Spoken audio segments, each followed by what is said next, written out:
तो इस प्रॉब्लम को हम दो तरीके से करेंगे।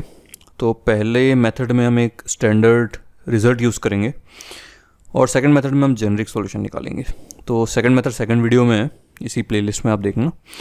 तो पहले इस तरीके से करते हैं, जहाँ आपको अगर ये कंसेप्ट पता है तो ये फटाफट हो जाता है क्वेश्चन, क्योंकि MCQ है तो हमें शॉर्टेस्ट तरीके से करना आना चाहिए। तो जी क्वेश्चन में ये कि यहाँ पे एक नेल बंधी है और नेल से एक धागा है और इस स्लोप पे हम ये धागा आगे पीछे चला सकते हैं, ठीक है। तो हमें पूछा है कि AB की क्या लेंथ होनी चाहिए कि यहाँ से अगर एक बीड स्लाइड करें हम उस धागे पे तो वो मिनिमम टाइम पे स्लोप पे पहुँचे। ये हाइट h है, स्लोप है थीटा। तो हमारा नोन रिजल्ट ये यूज़ करने वाले हैं हम कि from the top of a circle all secant paths take equal time. तो ये एक सर्कल है ऑफ ए फिक्स्ड रेडियस, तो इस पर जितनी भी सीकेंट्स आप ड्रॉ करोगे तो उस पर अगर एक बीड चलाओगे तो वो इक्वल टाइम लेगी। इसका प्रूफ देख लेते हैं, फिर इसको अप्लाई करेंगे इस प्रॉब्लम में। तो प्रूफ यही है, एक सेकंड रैंडम ड्रॉ करो एट एन एंगल थीटा। तो अब इसका टाइम, इस बीड के स्लिप होने का टाइम अगर इंडिपेंडेंट ऑफ थीटा आ जाता है then we have proved it. So ये थीटा है तो इस डायरेक्शन में एक्सेलरेशन हो गया g cos थीटा। तो टाइम कितना लगेगा? सो 2l/g cos theta, that will be the t², ठीक है। स्टैंडर्ड इक्वेशन ऑफ मोशन, क्योंकि यहाँ रेस्ट से शुरू कर रहे हैं। सो अब L को हम लिख सकते हैं 2r cos थीटा, क्योंकि ये एंगल 90 डिग्री है, ठीक है। So this becomes twice of 2r cos theta by g cos theta which is 4r/g which came to be constant, ठीक है। अब इस प्रॉब्लम में देखो A पॉइंट फिक्स है, तो आप धीरे धीरे सर्कल बनाना शुरू करो। अब जैसे ही वो, अब सर्कल ऐसे बना रहे हो कि A पॉइंट आपका टॉप पे है, ठीक है। पढ़ लेते हैं एक बार फिर ताकि समझ में आ जाएगा। So we start drawing circles with A as top point. We keep enlarging the circle until it touches the slope. Shortest time is then TAP is equal to TAQ। तो TAP बराबर TAQ होगा। तो just touch हुआ है इसको, मतलब ये tangent है ये स्लोप, ठीक है, इस सर्कल को। तो इसके अगर ऊपर होता ये सर्कल तो ये सर्कल इसको टच नहीं हो रहा होता। तो कोई भी सीकेंट ले लो आप, तो वो जो टाइम होता ऊपर वाला AP' ले लो ऊपर की तरफ ना, so the actual time would have been greater than AP', है ना, क्योंकि AP' जो कि ऊपर है तो वहाँ तो ये सर्कल टच ही नहीं हो रहा है। तो कोई सा भी सीकेंट आप बनाओगे उस छोटे सर्कल के पे वो इससे टच नहीं हो रहा है। तो आपने और बड़ा किया, जैसे ही आपने जस्ट टच कराया तो AP में जितना टाइम लगेगा एग्जैक्टली यहाँ भी उतना ही टाइम लगेगा। और किसी पॉइंट पे आप जाओगे तो उस पर ज़्यादा टाइम लगेगा, ऐसे सोचो आप, ठीक है। समझ रहे हो ना? फिर डायग्राम में बनाता हूँ, देखो। तो अभी ये जस्ट टच हो रहा है। अब आप इसके अलावा कोई सा ही पाथ लो, ये वाला लिया आपने या ये वाला लिया, ठीक है। तो सीकेंट जहाँ ख़त्म हो रही है वहाँ तक तो ये उतना ही टाइम लग रहा है, इतना। तो इन तीनों में तो बराबर टाइम लग रहा है, तो यहाँ लेकिन एक्स्ट्रा चलना पड़ रहा है, इधर भी एक्स्ट्रा चलना पड़ रहा है, राइट।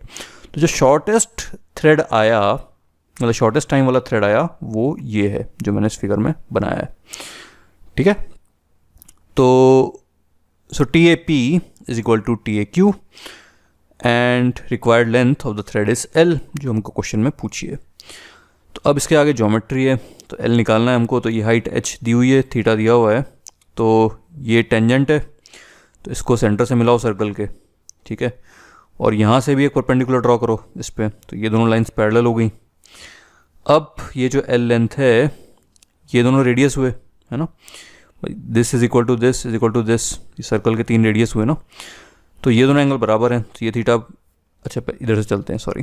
तो ये थीटा है, तो ये 90 माइनस थीटा है, ठीक है।